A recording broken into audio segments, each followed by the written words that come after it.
There's a pair of earrings sitting in almost every woman's jewelry box right now, something she reaches for constantly that is quietly adding years to her face every single time she puts it on.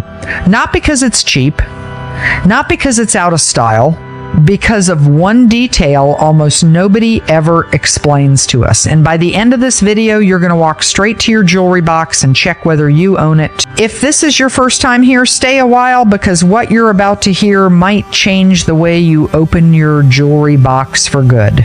And if you've been with us for a bit, you already know we don't do trends here. We do truth, delivered like your most stylish friend pulling you aside before a party to say, "Wait, let me fix that for you." Here's the truth we're sitting with today. Getting older doesn't mean we stop enjoying beautiful things. It means we get to be more intentional about them. Our style evolves into something more graceful, more elevated, more us. And few things reveal that evolution faster than the small metal and stone details resting against our skin every single day. The right pieces can lift your whole face, brighten your eyes, and bring back a radiant, youthful energy you thought you'd have to chase forever. The wrong ones do the exact opposite, and most of us are wearing at least one of them right now without even realizing it. So here's what we're doing today. First, I'm walking you through 5 jewelry choices you may want to retire after 60. The ones working against you more than you know. Then, because I never like to leave you with just a warning, I'm giving you the 5 timeless pieces that replace them. The ones that don't just look good today, they'll still look good in 20 years. Stick around, because piece number 5 on our Keep Forever list is the one that women tell me in the comments changes how they feel walking into a room.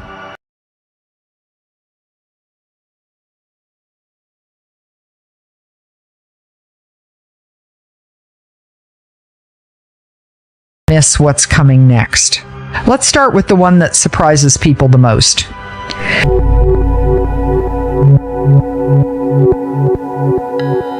Mistake number 1, the heavy dangling earring.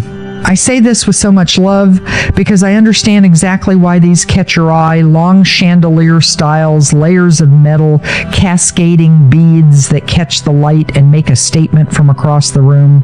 On a display case, they're stunning. In theory, they're gorgeous.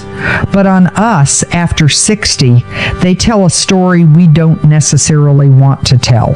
I think about a woman I once knew, a sharp dresser, always turned out beautifully. She wore long, heavy gold drop earrings to her daughter's engagement party. They sparkled like something out of a magazine. But when the photos came back, she noticed something that bothered her deeply. Her face looked pulled, tired, not the glowing, proud mother she felt like on the inside.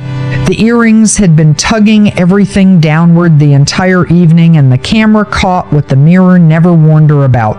Here's what almost nobody explains to us, and I've had estheticians confirm this exact thing to me directly. As we get older, the skin around our earlobes naturally loses a little elasticity. It happens to all of us, and there is absolutely nothing shameful about it. It's simply the body changing the way bodies do. But hang a heavy earring from that softened skin, and the weight creates a downward pull. That pull doesn't stop at the earlobe. Visually, it drags the entire lower half of your face along with it. It emphasizes sagging instead of softening it. It pulls the eye down when what we actually want is lift. So what do we reach for instead?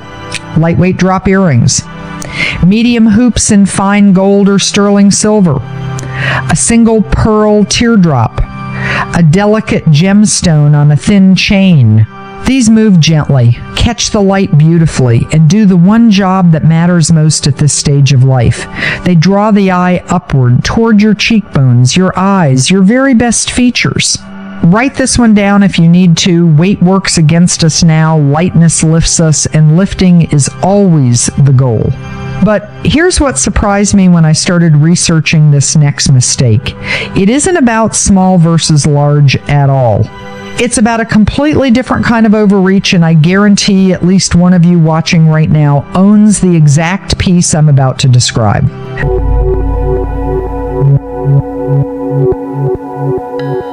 Mistake number 2, the oversized statement earring.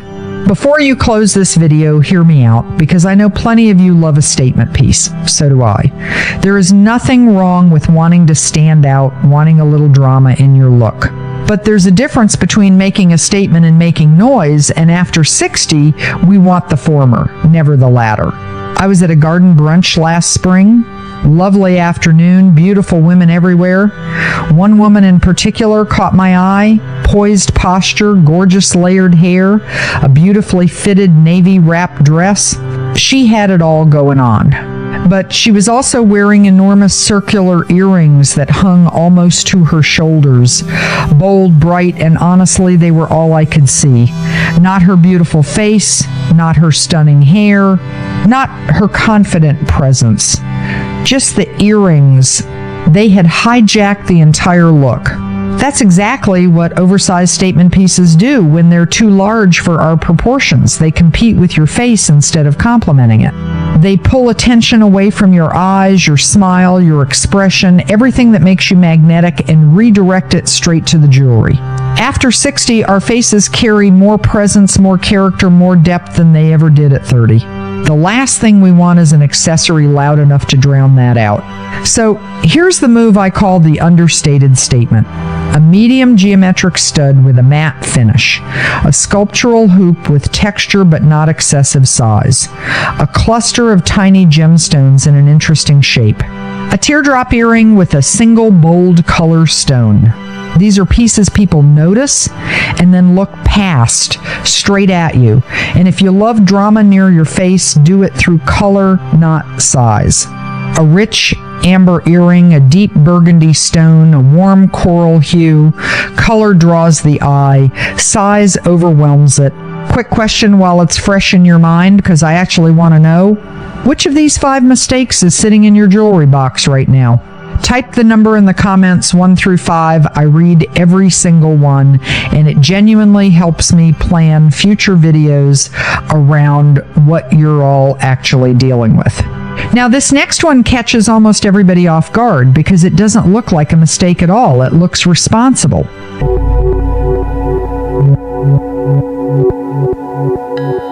Mistake number 3. Worn and tarnished metals. I say this with zero judgment because every single one of us has a pair sitting in our jewelry box right now that has seen better days. Maybe it was a fun impulse buy. Maybe it still carries a happy memory and you haven't been ready to let it go. I understand completely. But let's talk honestly about what those dull, worn, brassy metals are actually doing to your face.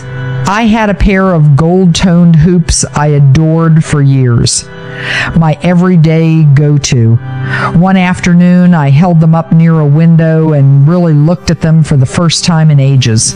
The finish had faded into a dull, slightly greenish brass tone. I put them on out of curiosity, and the difference was striking and not in a good way. Instead of adding warmth to my face, they seemed to drain it. Light bounced off them harshly and unevenly, and my skin looked more tired than it actually was. That's the hidden damage of worn metals. They don't just look cheap sitting in a drawer. They actively change how your complexion reads in person and on camera. And since light and warmth are the 2 things our skin needs most after 60, anything stealing them is working directly against you. There's the comfort problem too. Low-quality metals can irritate ears that grow more sensitive with age, leaving redness and soreness nobody has time for. The upgrade doesn't have to break the bank, but it does have to be intentional. Sterling silver, solid gold, or vermeil, stainless steel with a good finish. These hold their appearance, feel light and comfortable, and enhance your natural glow instead of competing with it. Rose gold in particular is one of the most universally flattering metals for mature skin thanks to its warm, peachy undertone that plays beautifully against both warm and cool complexions. Here's a simple test. Hold a gold piece in one hand and a silver piece in the other. Stand near natural window light and watch how each interacts with your face. One will make your skin look warmer and more alive. The other might wash you out. Whichever one lights you up, that's your medal. Build around it, and everything in your jewelry box will start working together instead of against each other. Most women never realize this next one either because it feels so innocent, even joyful.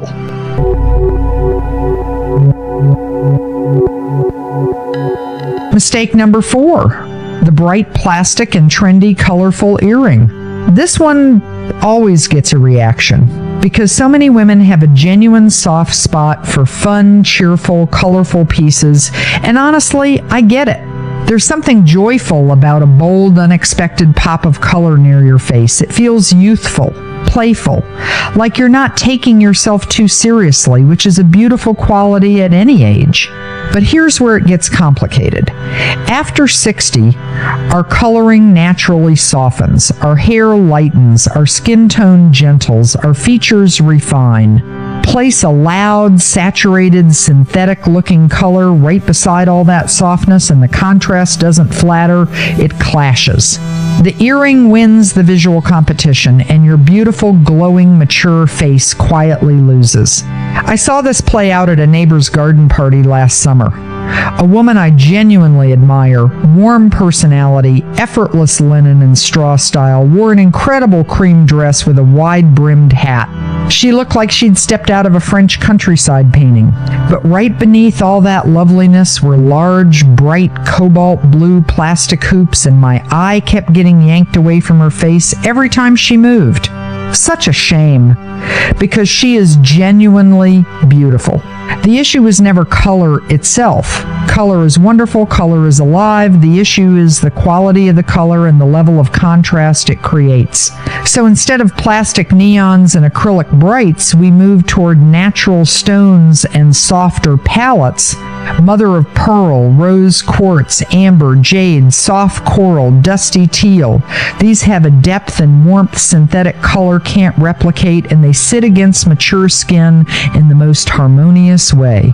If you love a color, don't abandon it. Just let it mature with you. Swap bright turquoise for muted aquamarine. Swap electric pink for warm dusty rose. Swap sunshine yellow for soft champagne gold. The personality stays. The harshness disappears. And now, the mistake that hides in plain sight, the one that looks like the safe choice.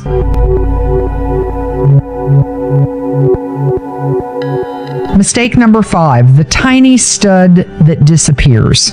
I know. Tiny studs feel like the responsible option, understated, timeless, appropriate, and in some settings they absolutely still are.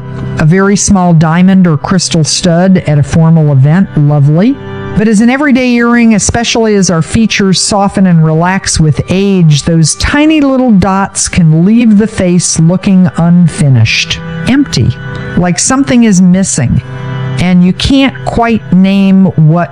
Here's the visual reason. As we move through our 60s and beyond, our jaw, our cheeks, the space around our eyes all soften and gently broaden, a natural, beautiful part of aging. But proportions change with it. What once felt perfectly balanced, a tiny earring on a tighter, sharper face, can now feel too small, too timid, lost against features that have grown into their fullness. A friend of mine proved this without even meaning to. She'd worn the same tiny diamond studs for years, classic, tasteful, very her. One afternoon, I handed her a pair of medium pearl drops just to try. She put them on, looked in the mirror, and went quiet for a moment. Then she said, "I look like I have cheekbones again." She laughed, but she meant it. That gentle medium scale had lifted everything. Her eyes looked brighter, her whole face looked more awake. The replacement isn't an oversized earring. We already covered why that backfires. It's a medium scale piece with just enough presence to frame the face and draw the eye upward. A classic pearl button earring in a comfortable size, a soft teardrop in gold, a medium oval hoop, a slightly larger gemstone in a simple setting, and I want to say this clearly because it matters. Choosing a more visible earring was never about trying to look younger or disguise your age. It's about dressing in alignment with the face you actually have right now, a face full of beauty, experience, and grace. So that's the full list of what to release. Heavy dangles that pull you downward, oversized statements that hijack your face, tarnished metals that quietly drain your warmth, bright plastic that clashes with your softened palate, and tiny disappearing studs that leave your face looking unbalanced. If any one of those made you pause, this video has already done its job, but don't go anywhere because this is exactly where it gets good. Everything I've told you so far has been about what to remove. What comes next is about what to build. 5 pieces that don't just avoid the mistakes, they actively work in your favor for the rest of your life. And the very last one on this list is the piece my comments section asks about more than anything else I've ever posted on this channel. So stay close. There's something quietly beautiful about watching a poised woman get ready. She doesn't rush. She doesn't stand at the mirror wondering what will impress everyone else. She simply reaches for the same few pieces she has trusted for years. None of them chosen because they were trendy, all of them chosen because they still feel right. That is the remarkable thing about truly timeless jewelry.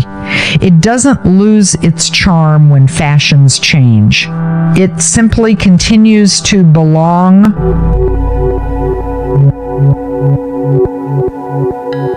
The first piece every refined wardrobe deserves is the delicate gold chain necklace. It might seem almost too simple to deserve attention, and that simplicity is exactly what has kept it beautiful through every decade. While bold statement necklaces come and go, a fine gold chain remains a constant, adding just enough warmth without ever overpowering the woman wearing it. It looks just as natural with a crisp white shirt as it does with soft cashmere, silk, or classic V-neck dress. Instead of competing with your outfit, it enhances it, drawing the eye upward and bringing a soft glow to your face. When choosing one, look for a delicate profile rather than a heavy, oversized design.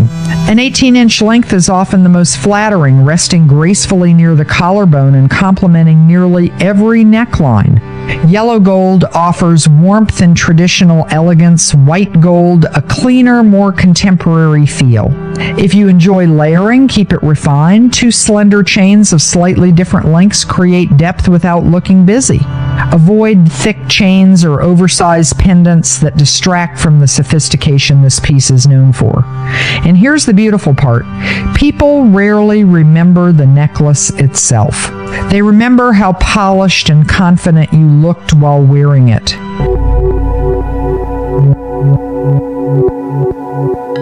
Now, don't overlook this next one, because it's easy to underestimate until you actually see it catch the light.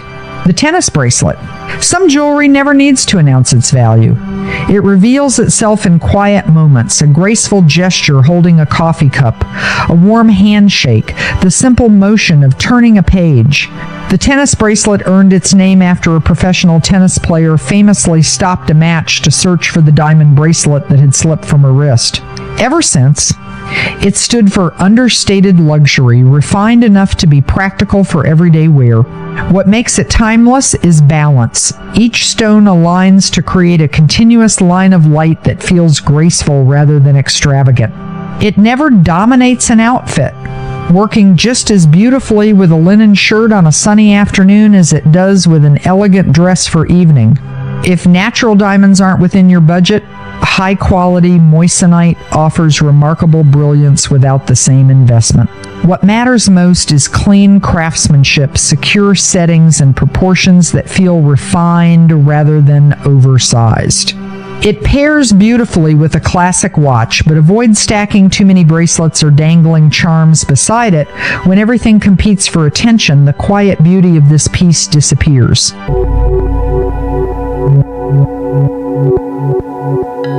Before we go any further, tell me this in the comments, because I genuinely want to know, which timeless piece are you adding to your collection first, the gold chain or the pearls we're about to talk about?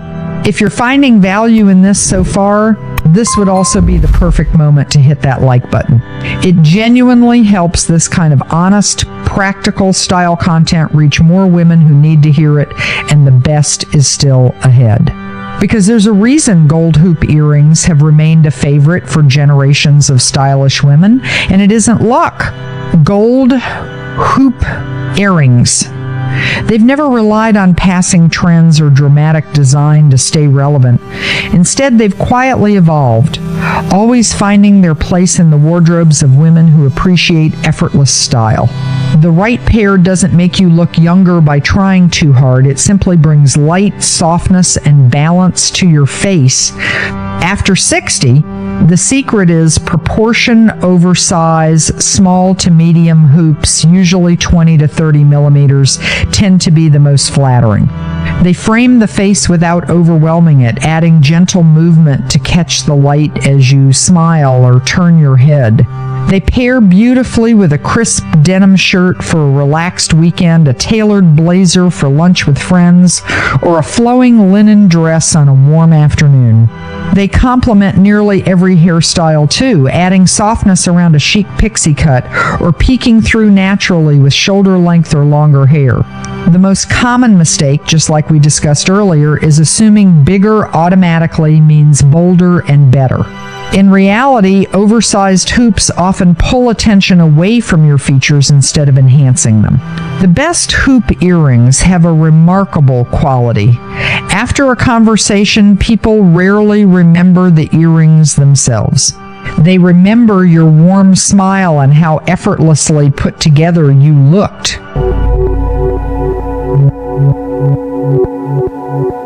Now here's a piece that isn't just jewelry, it's a story you wear. The signature ring. Unlike most jewelry, a signature ring becomes part of a woman's story. It isn't simply something she wears, it becomes something she lives with. Over the years, it quietly witnesses birthdays, family celebrations, career achievements, new beginnings, and even the difficult seasons that shape who she becomes. Long after we forget when it was purchased, we remember what it represents. For some women, it's a simple wedding band worn every day. For others, a classic diamond solitaire, a sapphire inherited from a beloved grandmother, an emerald chosen to mark a personal milestone. Its true value was never about the size of the stone or the price on the receipt. It comes from the memories it carries.